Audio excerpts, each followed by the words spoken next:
जय हिंद दोस्तों। हमारे देश में एक टैक्स को लेकर आजकल बहुत ज़्यादा बवाल मचा हुआ है।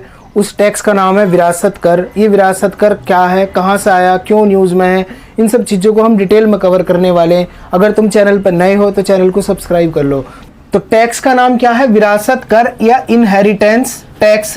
मैं इसे हिंदी में लिख दूँ विरासत कर, क्योंकि मेरे जैसे बहुत सारे हैं जो इंग्लिश से इत्तेफाक नहीं रखते। विरासत कर इसे हिंदी में बोलते हैं। अभी समझ लो विरासत कर। सबसे पहला पॉइंट हमारा ये है कि चर्चा में क्यों है। दरअसल हमारे देश में चुनाव का माहौल चल रहा है, तो नई नई चीज़ें देखने को मिलेंगी। और ऐसे ही हमारे देश के एक पार्टी है कांग्रेस, उसके जो नेता है राहुल गांधी जी, उनके द्वारा ये बोला गया कि यार अगर हम चुनाव जीत कर आते हैं तो हम पूरे देश में एक सर्वे कराएंगे। सर्वे कराने के बाद ये देखेंगे कि किसके पास कितनी संपत्ति है। बहुत अच्छी बात है, पता भी होना चाहिए। लेकिन एक कांग्रेस के एक प्रवक्ता हैं सैम पित्रोदा साहब, वे अमेरिका के अंदर रहते हैं। उनसे किसी न्यूज एजेंसी ने इसके बारे में पूछा कि राहुल गांधी जी साहब के द्वारा ये बोला गया, तुम इससे क्या समझते हो, ये बताओ, है ना। तो सैम पित्रोदा साहब के द्वारा ये बोला गया कि मेरा जो मानना है वो कुछ और है। वो क्या है कि यूएसए के अंदर एक टैक्स लगता है जिसे बोलते हैं हम संपत्ति कर, या सॉरी विरासत कर। क्या बोलते हैं? विरासत कर। ये टैक्स क्या बोलता, अगर किसी के पास $100 मिलियन की संपत्ति है तो उसमें से 55% जो है वो सरकार रख लेगी। मान लो मेरे पास, मैं अमेरिका का रहने वाला हूँ, मेरे पास $100 मिलियन की संपत्ति है, तो उसमें से जो 55% होगी मेरे मरने के बाद, उसमें से 55% सरकार रख लेगी और 45% उस मेरे वारिसों में बांट दी जाएगी, यानी कि मेरे बच्चों में बांट दी जाएगी। तो ये अमेरिका के अंदर कानून है। तो उनके द्वारा, सैम पित्रोदा साहब के द्वारा ये बोला गया कि भाई साहब, ये जब अमेरिका के अंदर है तो ये भारत के अंदर क्यों लागू नहीं हो सकता। ये भारत के अंदर जो गरीबी फैली हुई है, असमानता है, कोई ज़्यादा अमीर है, कोई ज़्यादा गरीब है, अमीर और अमीर होता जा रहा, गरीब और गरीब होता जा रहा, तो क्यों ना इसे अपने देश में ही लागू कर लें। तो इसके बाद ये न्यूज़ में आ गया, क्योंकि भारतीय जनता पार्टी के द्वारा ये बोला गया कि बहुत सारे बयान दिए गए, मैं उसमें राजनीति में नहीं जाना चाहता। लेकिन हमारा जो पॉइंट है विरासत कर, वो है क्या, वो समझना ज़्यादा जरूरी है।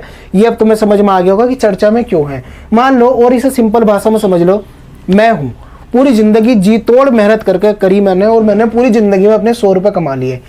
विरासत कर क्या बोलता कि जब मैं मर जाऊंगा तो मेरे मरने के बाद 55 रुपए, 100 में से 55 रुपए क्या होगा, मेरे सरकार रख लेगी, और 45 जो रुपए होंगे वो मेरे बच्चों में बांट दे जाएंगे। और ये ऐसा कानून केवल और केवल अमेरिका में नहीं है, ऐसे कानून और भी जगह हैं। जैसे जापान में जाओगे 55% वो टैक्स लगाते हैं, साउथ कोरिया में जाओगे 55% लगाते हैं, फ्रांस में भी लगाते हैं। लेकिन अभी मैं इसके बारे में बता दूं कि जैसा अमेरिका का सैम पित्रोदा साहब के द्वारा एग्जाम्पल दिया गया, तो अभी पूरे अमेरिका में भी ये समान रूप से नहीं लगता। अमेरिका में टोटल 50 राज्य और 50 में से केवल 6 राज्यों में ही इस तरीके का टैक्स लगता, और बाकी के जो बचे 44 राज्य उनमें ये टैक्स नहीं लगता। जैसे भारत में 28 है ना, तो ऐसे ही अमेरिका में कितने हैं, 50 राज्य हैं, तो 50 में से केवल 6 राज्यों में ही टैक्स लगता, हालांकि पूरे देश में नहीं लगता।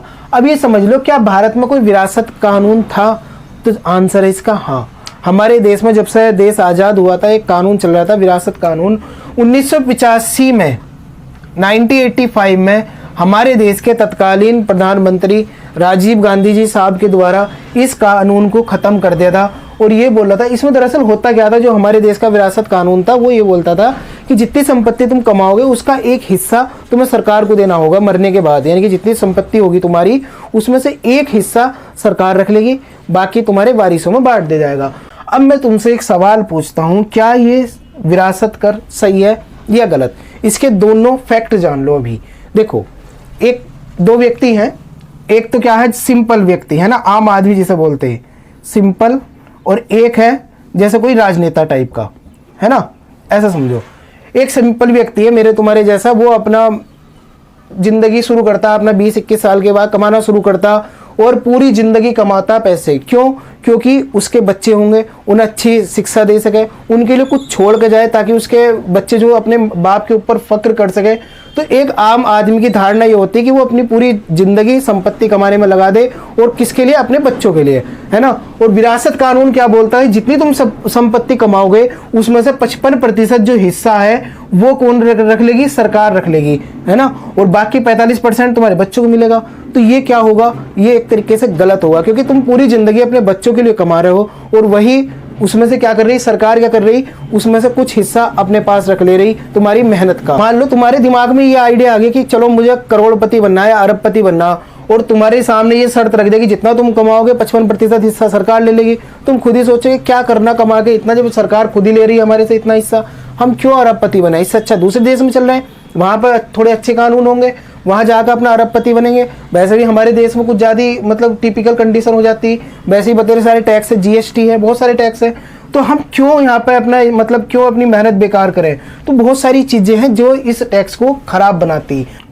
अब दूसरा पक्ष सुन लो, जैसे कोई राजनेता है, वो नंबर 2 की कमाई करता, नंबर 2 से पैसे मतलब इकट्ठे करता, तो ऐसे व्यक्ति से अगर सरकार क्या कर रही, 55% उसका टैक्स ले लेती, 55 मान लो, 50 मान लो, जितनी उसकी संपत्ति, उसके मरने के बाद वो क्या है, उसकी 50% संपत्ति उससे ले लेती, और जो बची कितनी 50% उसके बच्चों में बांट देती। तो इस नज़रिए से ये सही है, क्योंकि उस राजनेता ने लूट करके या भ्रष्टाचार फैलाकर हमारे देश में से संपत्ति अर्जित करी, और उसका 50% अगर सरकार रख भी ले रही गरीबों के कल्याण के लिए, तो वो गलत नहीं है।